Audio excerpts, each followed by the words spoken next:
Il ne s'agit pas de l'actualité, mais d'un événement qui s'est produit il y a 6 ans. À l'époque, ma première femme, Lisa, m'a quitté pour un homme plus jeune, et 6 ans plus tard, elle est réapparue devant moi. J'avais un enfant adorable qui allait bientôt avoir 1 an, j'avais 41 ans et j'étais marié à l'époque. Cette histoire nous transporte au début de la trentaine. J'avais 29 ans lorsque je me suis marié avec ma première femme, Lisa, qui en avait 23 à l'époque.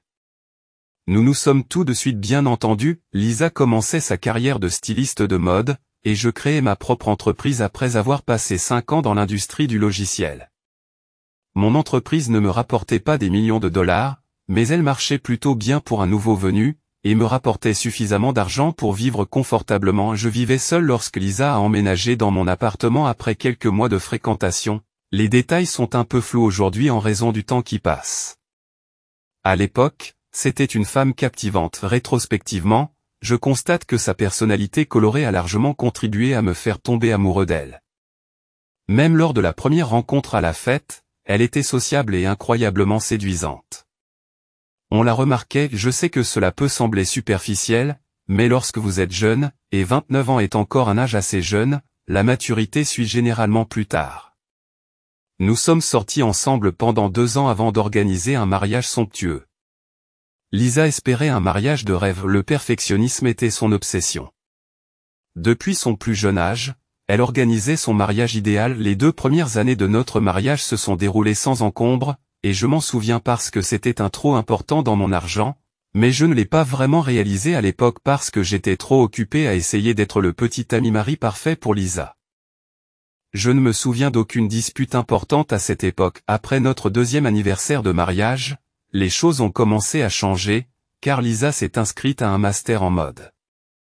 Elle rêvait de travailler à Hollywood ou, à tout le moins, pour une chaîne de télévision universitaire. Elle s'est liée d'amitié avec un groupe de jeunes chômeurs âgés d'une vingtaine d'années. Ils enthousiasment Lisa parce qu'ils sont jeunes et délurés. Lorsqu'elle a commencé à parler de se marier trop jeune et d'autres choses du même genre, j'ai considéré qu'il s'agissait d'une phase passagère de FOMO, Fear of Missing Out. Je pensais qu'elle finirait par passer à autre chose et qu'elle se rendrait compte que la vie ne se résume pas à sortir et à avoir des aventures sans lendemain. Au lieu d'aller de l'avant, elle a continué à vivre de cette manière. À cette époque, elle a commencé à sortir tard, à faire des randonnées et à organiser de nombreuses soirées pyjama. Comme je pensais que tout allait bien dans ma vie personnelle, je me suis surtout concentré sur la résolution des difficultés professionnelles. Alors que mon entreprise venait juste de démarrer, j'ai supposé qu'après avoir terminé le programme de 18 mois, elle laisserait ce mode de vie derrière elle. Or, elle a continué dans cette voie même après avoir obtenu son diplôme. Mon entreprise a subi de lourdes pertes pendant cette période, et j'étais dans une situation de faillite incroyable. Au lieu de m'aider, elle a semblé se moquer de ma décision de diriger une entreprise, sans reconnaître que même pendant son programme de maîtrise, lorsqu'elle était employée, son salaire était nettement inférieur au mien. J'avais donc renoncé à m'occuper de la maison et je la laissais dépenser cet argent. Pour sa part, Lisa est tombée profondément amoureuse d'un homme issu de son programme de maîtrise, qui a été embauché comme assistant dans l'un des bureaux de design les plus prestigieux de la ville. Elle a commencé à me comparer à lui. Citant tout, de sa réussite professionnelle précoce à son sens de l'humour, ses capacités de décision et sa condition physique. À l'époque, je travaillais 12 ou 14 heures par jour pour développer mon entreprise, négligeant souvent ma santé, ce qui n'était pas conseillé. Je n'étais pas en surpoids, mais je n'étais pas non plus très tonique avec une mâchoire bien marquée. Pour être honnête, j'étais vraiment fatigué et préoccupé par mon travail, qu'elle trouvait ennuyeux. Elle a fini par se tourner vers cette personne pour trouver du réconfort. En tant que stagiaire, il avait beaucoup de temps à consacrer à Lisa. Un jour, en rentrant à la maison, j'ai trouvé un message sur mon réfrigérateur. Il avait peut-être un bon sens de l'humour ou quelque chose d'autre qu'elle recherchait. Voici l'idée générale du message. Je suis désolé, mais j'ai dû laisser ce mot parce que je ne peux pas te regarder en face. Je ne t'aime plus. Léo, le gars, et moi allons à Los Angeles. Tu ne me fais ni rire ni sourire, mais lui, oui. Ne m'appelle pas, s'il te plaît. Je ne répondrai pas. Je suis parti. Même si ce ne sont pas exactement les bons mots, ils transmettent l'idée principale. Mon monde s'est effondré et j'ai été anéanti, mais, comme on dit, les temps difficiles passent. J'ai choisi de concentrer mon chagrin sur mon entreprise, et c'est à ce moment-là qu'elle a commencé à se développer rapidement. Cela s'est avéré être une bénédiction déguisée. 2 ans plus tard, j'ai rencontré Sophie lors d'une conférence professionnelle. Après nous être rapprochés et avoir commencé à sortir ensemble, nous sommes aujourd'hui heureux en ménage et avons une fille âgée de 10 mois. Tout est parfait dans la vie de Sophie, elle est gentille, empathique et, surtout, elle possède tous les attributs qui manquaient à Lisa. Mon ami, jusqu'à la semaine dernière, j'avais presque oublié les détails que je viens de mentionner. Ces souvenirs ont été déclenchés par un événement qui s'est produit. Oui. Lisa est revenue dans ma vie. Ma première femme, qui m'avait quitté pour un homme plus jeune, est venue me voir à mon bureau pour me demander de l'aide. Au début, je n'ai pas pensé qu'elle était éblouissante. Je savais qu'elle avait une fille de 3 ans et un bébé qui n'avait probablement que quelques mois. Elle était pâle et malheureuse. J'aurais pu refuser de la rencontrer si je ne l'avais pas vue dans la salle d'attente. Dès qu'elle est entrée dans mon bureau, elle a semblé incroyablement désolée. Sa fille est restée dans le hall d'entrée pendant qu'elle s'effondrait. C'était vraiment traumatisant de la voir après si longues années, et elle s'est excusée abondamment tout en tenant son jeune fils et en sanglotant comme si elle souffrait beaucoup. Je l'avais adorée la dernière fois que je l'avais vue, mais maintenant que nous nous rencontrions en tant qu'étrangers sans aucun lien entre nous, je n'avais pas eu l'occasion de connaître son côté sombre ou d'en venir à la détester. Elle a précisé qu'elle avait trouvé la maison vendue à son retour. J'avais acheté une maison plus grande et plus confortable dans un quartier plus agréable après avoir vendu la maison dans laquelle Lisa et moi avions vécu, que j'avais vendue lorsque j'avais épousé Sophie, ma seconde femme. Lisa ne savait pas que j'étais marié. Elle a révélé qu'elle avait été maltraitée et soupçonnée par Léo après la naissance de leur fille. Lorsqu'elle l'a confronté, il l'a trompée alors qu'elle était enceinte. Ayant 6 ans de moins qu'elle, il était dépendant d'elle et avait du mal à gagner sa vie, si bien qu'il se moquait de son âge et de sa beauté déclinante. Elle a supporté ses plaisanteries. Elle a parlé de sa deuxième grossesse comme d'un événement pitoyable, disant que Léo ne s'était même pas présenté à l'hôpital lors de l'accouchement. Se sentant honteux, il traitait les gens de grosses fourmis et de vieux. Elle a choisi de quitter Los Angeles et l'a laissé derrière elle, même si, après qu'elle m'a quitté, j'avais espéré qu'elle vive une vie misérable. Apprendre sa véritable souffrance ne m'a pas satisfait. Je me sentais mal pour elle à cause de cela. Elle s'est mise à s'excuser, à demander pardon et à mettre son malheur sur le compte du fait qu'elle m'avait blessé. Elle a reconnu qu'elle était trop jeune et naïve pour faire la différence entre les bonnes et les mauvaises personnes. Je l'ai alors informée que j'avais tourné la page, je l'ai rassurée et je lui ai offert mon pardon. En pleurs, elle m'a pris les mains et m'a supplié de la reprendre, me promettant d'être la meilleure des épouses. Tournant vers elle un cadre de photos de famille, j'ai retiré ma main et lui ai révélé que j'étais déjà marié et que j'avais un enfant. En regardant de près, elle s'est à nouveau effondrée. Je n'ai rien dit, car les mots me manquaient. Elle s'est levée et a dit que j'étais son seul espoir, mais qu'après avoir vu l'image, il semblait qu'elle n'en avait plus. Je n'ai rien dit et elle est partie après Lisa. J'ai immédiatement appelé Sophie et je lui ai tout raconté. J'étais manifestement déprimé et j'avais du mal à me concentrer au travail. Sophie s'est efforcée de me consoler en m'assurant que les problèmes de Lisa n'étaient pas de ma faute. C'était elle qui les avait causés. Je suis d'accord avec elle. Je suis conscient que Lisa a créé sa propre souffrance. Lisa ne m'a jamais répondu, ce qui m'a surpris. Je n'ai plus de nouvelles d'elle depuis que je suis passé à autre chose avec ma fille et que je suis tombé amoureux, mais je n'arrête pas de penser à Lisa et aux circonstances terribles dans lesquelles elle se trouve. J'en ai beaucoup parlé avec Sophie au cours de la semaine dernière. Sophie est une femme bien dans sa peau, mais elle reste humaine, et je ne veux pas la stresser en lui parlant trop souvent de Lisa. Je sais que Sophie est plus une amie que ma femme. Je veux qu'elle ne réfléchisse pas. Je continue à m'inquiéter pour Lisa. Même si je ne ressens plus rien pour Lisa, son retour inattendu et les informations sur son passé tragique m'ont perturbé. Je n'ai pas parlé de mon ex-femme, qui m'a quitté brutalement après plus de 5 mois après que je lui ai parlé de ma seconde femme et de son enfant et qu'elle est revenue dans ma vie, me suppliant de l'accepter à nouveau. Elle est partie et n'a pas repris contact avec moi jusqu'à il y a quelques jours, lorsqu'elle s'est présentée à mon bureau où mon ex-femme Lisa m'attendait, selon une note que mon assistante m'a apportée alors que j'étais en réunion. Son nom ne cessait de perturber ma concentration, quelle que soit l'importance de l'audience de la réunion. Lorsque je suis allé la voir après la réunion, Lisa semblait encore plus bouleversée que lors de notre première rencontre. Elle m'a dit qu'elle était retournée voir Léo après avoir appris mon mariage, mais que la situation n'avait fait qu'empirer lorsqu'elle a interrogé Léo sur son adultère. Elle a appris récemment qu'il fréquentait d'autres femmes au travail. Il a reconnu avoir eu plusieurs liaisons et a prétendu que Lisa n'était plus jeune et attirante pour lui. Elle a révélé que la situation s'était aggravée au point qu'il l'avait agressée physiquement. Lisa m'a demandé un soutien financier, déclarant qu'elle avait essayé de trouver du travail mais qu'elle n'y était pas parvenue et elle n'avait pas occupé d'emploi pendant les 3 années précédentes, depuis qu'elle était tombée enceinte de son premier enfant, ce qui avait eu un impact négatif sur ses perspectives d'emploi.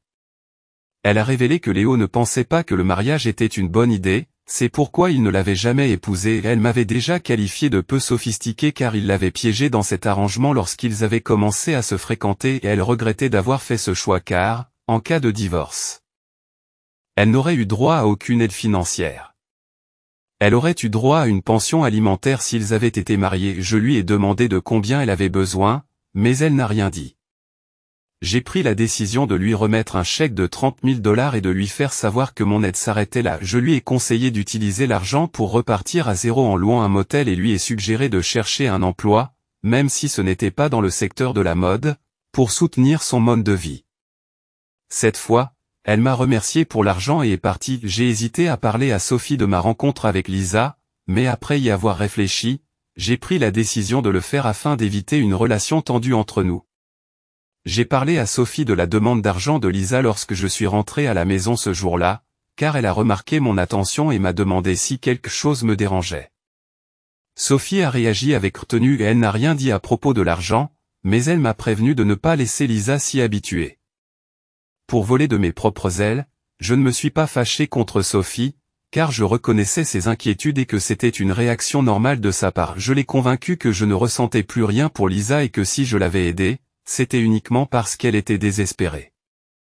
Sophie a d'abord été un peu déprimée, mais elle s'en est vite remise. Je voudrais répondre à quelques remarques faites dans l'espace de discussion. Certains d'entre vous ont laissé entendre que je pourrais être encore amoureux de Lisa et que je pourrais tromper Sophie avec elle. Je le répète, ces présomptions sont totalement fausses. J'ai peut-être été surpris par l'arrivée soudaine de Lisa, car je ne m'attendais pas à ce qu'elle apparaisse dans cet état. Je n'étais pas enthousiaste à l'idée de la voir, pas même lors de notre deuxième rencontre. J'ai tourné la page sur le traitement terrible qu'elle m'a infligé. Qui était humiliant et qui a fini par me quitter, mais je me souviens encore de l'aide que je lui ai apportée, comme j'aurais aidé n'importe qui d'autre dans le besoin. C'est particulièrement vrai à la lumière de tout ce que j'ai fait pour elle. Ce fut la période la plus difficile de ma vie. Il n'est jamais facile d'être abandonné après 4 ans de mariage. Vous pouvez être sûr que je ne veux pas mettre en danger ma vie extraordinaire avec Sophie. Je sais exactement quelles limites je dois respecter avec Lisa. Je tiens à préciser qu'il ne s'agit pas d'une critique des remarques de qui que ce soit. Tout ce que je voulais faire, c'était clarifier ma position, et si quelque chose de notable se produit, je vous le ferai savoir. Je vous remercie pour toutes vos remarques, elles m'ont permis de rester responsable et de garder les pieds sur terre. Comme je l'ai précisé dans la précédente mise à jour, j'en ai également parlé avec Sophie. Je lui ai donné ma parole que je l'aimerai toujours et que je serai dévoué à notre mariage. C'est une femme confiante, mais je voulais m'assurer qu'elle comprenait mes intentions. J'ai ressenti une grande liberté en partageant mes sentiments avec elle. Sophie m'a dit qu'elle me faisait confiance, mais qu'elle craignait que je ne finisse par me réconcilier avec Lisa. Sophie a été mon roc quand j'en avais le plus besoin, et elle est aussi la mère de ma fille. Je ne pourrai jamais la décevoir. Une semaine plus tard, Lisa m'a envoyé un nouveau message pour me demander de l'aide pour la procédure de location de sa maison. Je lui ai répondu que je ne pouvais pas m'engager dans ce genre de choses, car j'étais occupé. Elle a continué à m'envoyer des messages, me disant que sa vie était devenue horrible et qu'elle se sentait seule. Elle essayait essentiellement de se présenter comme une victime. Elle a continué à me contacter, et je promets que je n'ai pas tenu compte de ses communications, les considérant comme du spam. Elle a flirté avec moi, m'envoyant des icônes de cœur et des émojis amoureux, et j'ai été pris au dépourvu. Je lui ai dit que j'étais mal à l'aise et l'ai supplié d'arrêter. Elle a persisté à vouloir rester amie, mais lorsque je lui ai dit que j'avais Sophie à la maison comme amie et que je n'en avais pas besoin d'une autre, elle a temporairement pris ses distances, puis a recommencé à m'envoyer des messages et des photos d'amour. Je ne voulais pas contrarier ma femme, Sophie, et je lui ai donc dit que si elle continuait à me dire à quel point notre contact la mettait mal à l'aise, je la bloquerais. Après cela, elle a arrêté, et comme c'était mon anniversaire la semaine dernière, j'avais préparé un cadeau spécial pour Sophie. J'ai planifié un voyage de dernière minute aux Bahamas et j'ai enregistré sa réponse. Nous avons séjourné dans un hôtel somptueux, que j'ai révélé sur les médias sociaux lorsque j'ai partagé l'emplacement. Je me suis laissé tenter par un petit déjeuner buffet flottant sur la mer, j'ai dîné aux chandelles dans les bois et j'ai participé à toute une série d'activités romantiques dans les Caraïbes à la Big Seed Royal Suite. Normalement, je ne suis pas sur les médias sociaux, mais cette fois-ci, j'ai partagé quelques photos avec des remarques significatives.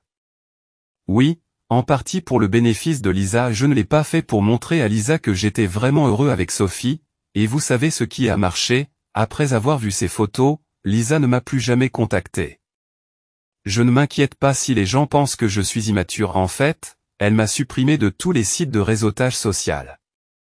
Cela m'a fait plaisir. J'espère qu'elle cessera de m'importuner.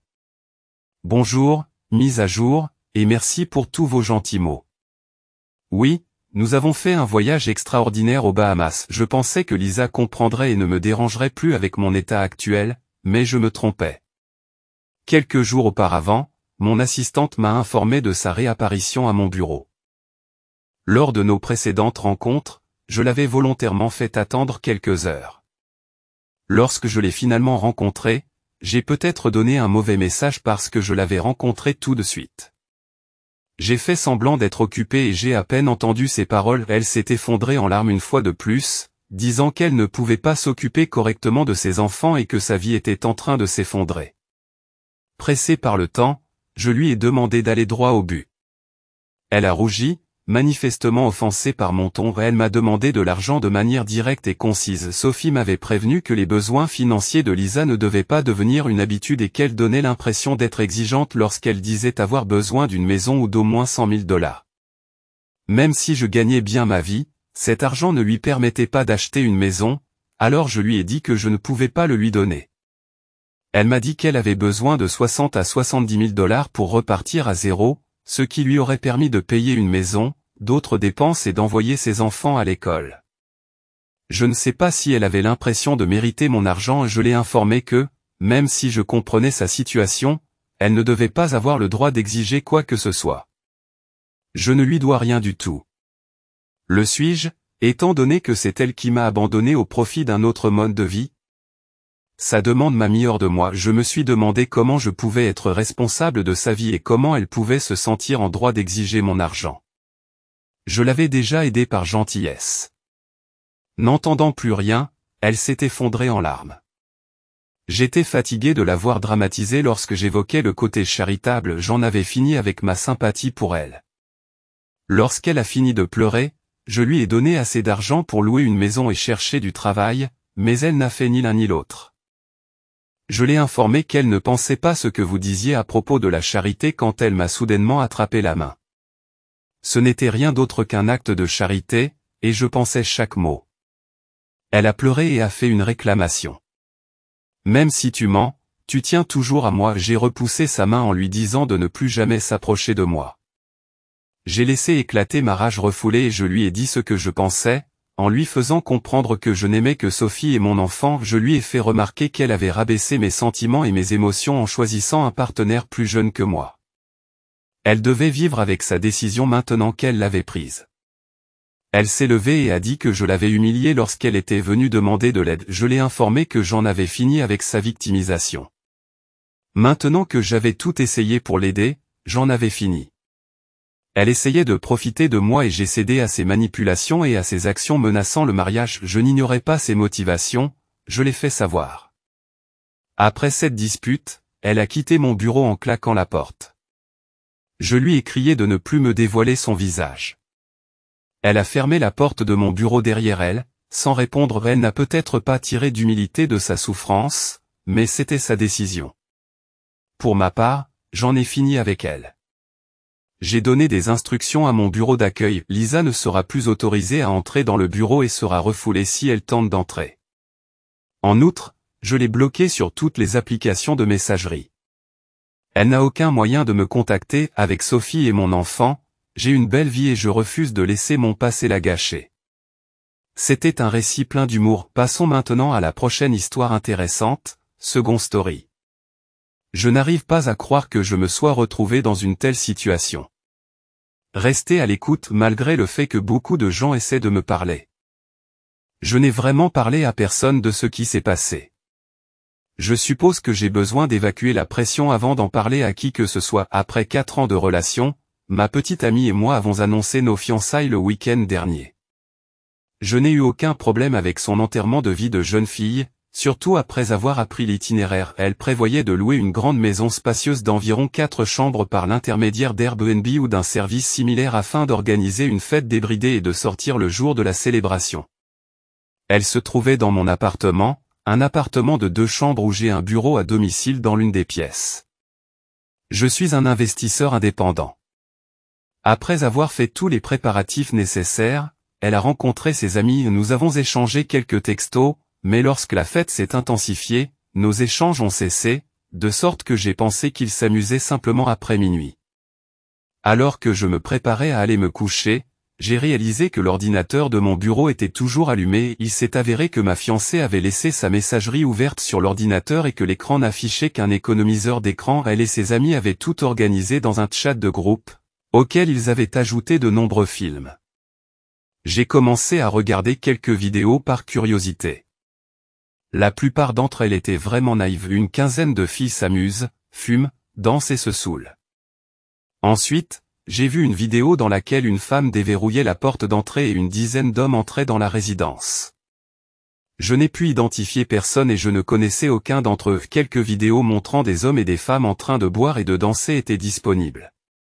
Le pire s'est ensuite produit. Dans une vidéo, on voyait mon fiancé embrasser un homme sur le canapé avant de s'arrêter, de se retourner et de passer à un autre homme. Ensuite, une vidéo la montrait entrant dans une chambre à coucher avec les 2 hommes. En outre, il y avait une vidéo les montrant en train de sortir. Cependant, malgré les horodatages indiquant que c'était juste 5 minutes plus tard, cela n'avait pas vraiment d'importance pour qui que ce soit. Je savais que de tels films auraient pu être enregistrés à 1 heure d'intervalle et partagés simultanément. J'ai eu l'impression de faire les 100 pas après avoir réalisé que tout cela m'avait frappé comme un coup de massue. Je suis allé aux toilettes parce que je craignais d'être malade, même si je ne l'étais pas. J'ai passé environ une demi-heure dans l'appartement avant de me servir un verre de whisky et de le finir. J'ai pris quelques instants pour enregistrer un rapide hello selfie et j'ai sauvegardé la séquence. Moi, votre ancien fiancé, je me présente sous ce nom. Je voulais juste te faire savoir que le mariage était annulé après avoir regardé les enregistrements de la fête. Mon téléphone a commencé à sonner avec des appels et des textes en moins de 10 minutes, donc je suis heureux d'avoir sauvegardé les vidéos. J'espère que cela en valait la peine. Je n'ai répondu à aucun d'entre eux au début, c'était juste ma copine qui m'envoyait un texto pour me dire que ce n'était pas ce qu'il semblait y avoir et qu'elle pouvait m'expliquer. Son ami a ensuite commencé à ajouter ses propres réflexions. Je n'ai pas répondu et j'ai choisi d'ignorer tout le monde. À l'improviste, j'ai reçu une demande de chat vidéo et je dois admettre que ma curiosité l'a emporté. J'ai pris l'appel, mais je n'ai rien dit. À l'autre bout du fil, assise devant la caméra, se trouvait ma fiancée. Elle semblait avoir pleuré et ses amis étaient rassemblés autour d'elle. J'ai reconnu plusieurs d'entre eux, mais je n'en connais que 4. Elle a commencé par s'excuser encore et encore, disant à tout le monde qu'il s'agissait simplement d'une fête et que ce n'était pas ce que l'on croyait. Elle a également déclaré que l'apparition du type n'était pas intentionnelle. Elle a admis que, bien que cela ait pu être gênant, mon silence n'avait pas eu de conséquences réelles.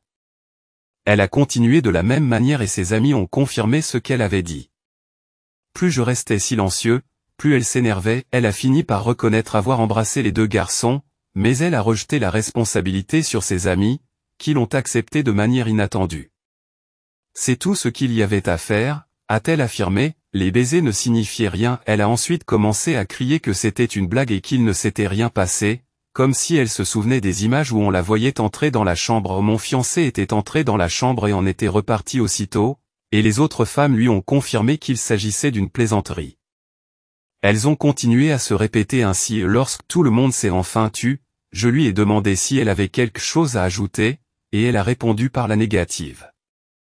Sur ce, j'ai mis fin à la connexion vidéo, je suis allé sur les réseaux sociaux et j'ai annoncé l'annulation du mariage, tout en changeant mon statut de relation en célibataire.